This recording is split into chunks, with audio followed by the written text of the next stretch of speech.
Dođi da rešimo jednom s tobom, narod će da te sudi.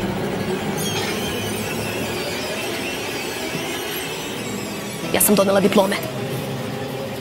Dođi ovamo, dođi da ti objasnimo neke stvari.